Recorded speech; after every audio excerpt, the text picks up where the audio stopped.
Hello guys, ഇന്ന് ഞാൻ തട്ടിക്കൂട്ട് ബിരിയാണി ഉണ്ടാക്കുകയാണ് കേട്ടോ. മറ്റൊന്നല്ല, മുട്ട ബിരിയാണിയാണ് കേട്ടോ. അതിനായി അടികട്ടിയുള്ള ഒരു പാത്രം നമുക്ക് വേണം.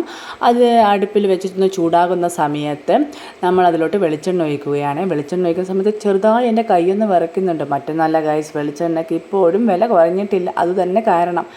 അതിനുശേഷം ഞാൻ അരിഞ്ഞ് വെച്ചിരിക്കുന്ന ഉള്ളി അതിലോട്ട് ഇടുകയാണ്. ഉള്ളി ഇടുന്ന സമയത്ത് 2-3 തക്കാളി കഷ്ണങ്ങൾ കൂടി എൻ്റെ കയ്യിൽ നിന്ന് വീഴുന്നുണ്ട്. ചെറിയൊരു കൈയബദ്ധം, നാറ്റിക്കരുത് കേട്ടോ. അതിനുശേഷം നന്നായിട്ടൊന്ന് വരട്ടിയതിന് ശേഷം ഞാൻ ഉപ്പിട്ട് കൊടുക്കുന്നുണ്ട് കേട്ടോ. ഉപ്പിടുന്ന വീഡിയോ എന്നോട് എടുക്കാൻ വിട്ടുപോയി ഗായ്സ്. അതിനുശേഷം നന്നായിട്ട് വീണ്ടും വരട്ടിയതിന് ശേഷം ഞാൻ അരിഞ്ഞു വെച്ചിരിക്കുന്ന തക്കാളി അതിലോട്ട് ചേർക്കാൻ പോവുകയാണേ. ഈ തക്കാളി ചേർത്ത് വീണ്ടും ഒന്ന് വരട്ടി കൊടുക്കണം. വരട്ടിയതിന് ശേഷം നമ്മൾ അടച്ചു വെച്ച് വേവിക്കാൻ പോവാം കേട്ടോ. അടച്ചു വെക്കുന്നത് പറ്റുന്നതിനല്ല, പെട്ടെന്ന് തക്കാളി വെന്ത് കിട്ടും. അതിനുശേഷം ഞാൻ ക്രഷ് ചെയ്ത് വെച്ചിരിക്കുന്ന ഇഞ്ചി, വെളുത്തുള്ളി, പച്ചമുളക് ഇത്രയും കൂടെ അതോട് ചേർക്കാൻ പോവുകയാണ്. ഈ സമയത്തൊക്കെ നല്ല സ്മെല്ല് വരുന്നുണ്ട് കേട്ടോ. എനിക്ക് ഭയങ്കര ഇഷ്ടമാണ് ഇഞ്ചിയും വെളുത്തുള്ളിയും പച്ചമുളകൊക്കെ ഇങ്ങനെ വരണ്ടി വരുന്ന ആ ഒരു സ്മെല്ല്. അടിപൊളി ടേസ്റ്റ് അല്ലേ. അപ്പോൾ അത് ഞാൻ നന്നായിട്ടൊന്ന് ഇളക്കിയതിന് ശേഷം അതിലോട്ട് നമ്മൾ എടുത്ത് വെച്ചിരിക്കുന്ന പൊടികൾ ചേർക്കാൻ പോവുകയാണ്. മഞ്ഞൾപ്പൊടി, കുരുമുളക് പൊടി, ഗരം മസാല, ചിക്കൻ മസാല, മല്ലിപ്പൊടി, മുളക് പൊടി ഇത്രയുമാണ് ഞാൻ ചേർത്തത് കേട്ടോ. അതിനുശേഷം ഞാൻ ബോയിൽ ചെയ്ത് വെച്ചിരിക്കുന്ന മുട്ട കൂടി അതിലോട്ട് ചേർക്കുകയാണ്. മുട്ട ഒന്ന് ചെറുതായ രീതിയിലൊന്ന് തട്ടി കൊടുക്കണേ, ഈ മസാല ഒന്ന് ഉള്ളിൽ പിടിക്കാൻ വേണ്ടി. അതൊക്കെ മാറ്റിയതിന് ശേഷം ഞാൻ അതേ പാത്രത്തിൽ തന്നെയാണ് കേട്ടോ ഞാൻ ചോറും വെക്കാൻ പോകുന്നത്.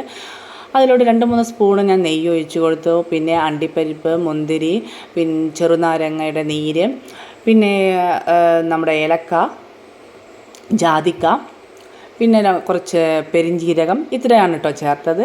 അതിട്ടൊന്ന് വരട്ടിയതിന് ശേഷം ഞാൻ അതിലോട്ട് 4 ഗ്ലാസ് വെള്ളം ഒഴിച്ച് കൊടുത്തിട്ടുണ്ട്. 4 ഗ്ലാസ് വെള്ളം എന്ന് വെച്ചാൽ 2 ഗ്ലാസ് ആയിരിക്കും 4 ഗ്ലാസ് വെള്ളം എന്ന തോതിൽ.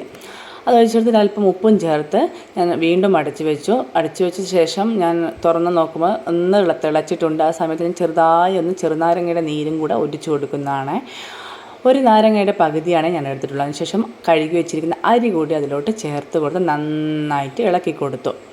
ഇതിന് ശേഷം ഞാൻ വീണ്ടും അടച്ച് വെക്കുകയാണ് കേട്ടോ. ഒരു 5 മിനിറ്റ് കഴിഞ്ഞതിന് ശേഷം തുറന്ന് നോക്കുമ്പോൾ നല്ല അടിപൊളി മണം കേട്ടോ. റൈസിൻ്റെ അടിപൊളി ജീരകശാല അരിയാണ് ഞാൻ വാങ്ങിച്ചത്. അപ്പോൾ അടിപൊളി മണമായിരുന്നു. പക്ഷേ ചെറുങ്ങനെയൊന്നും ഞാൻ വെന്തിട്ടുണ്ടോ എന്ന് ജസ്റ്റ് ചെക്ക് ചെയ്തതാണ് കേട്ടോ. നന്നായി വെന്തിട്ടുണ്ട്. അതിനുശേഷം ഞാൻ എടുത്തു വെച്ചിരിക്കുന്ന ഈ മസാല കൂട്ടങ്ങൾ കൂടി ചേർത്ത് ഒന്ന് അമർത്തി വെച്ചതിന് ശേഷം ഞാൻ വീണ്ടും അതിൻ്റെ മുകളിലൂടെ നെയ്യ് ഒഴിക്കുന്നുണ്ട്. കാരണം നെയ്യ് എനിക്ക് ഭയങ്കര ഇഷ്ടമാണ്. നിങ്ങൾക്ക് ഓപ്ഷണലാണ്, വേണമെങ്കിൽ മാത്രം ഒഴിച്ച് കൊടുത്താൽ മതി കേട്ടോ. അങ്ങനെ നെയ്യ് നന്നായി ഒഴിച്ച് കൊടുത്തതിന് ശേഷം ഞാൻ അടച്ച് വെച്ച് ഒരു 10 മിനിറ്റ് കഴിഞ്ഞതിന് ശേഷം ഞാൻ തുറന്ന് നോക്കിയപ്പോൾ അടിപൊളി ബിരിയാണി. അനേക്കും ഭയങ്കരമായിട്ട് ഇഷ്ടം.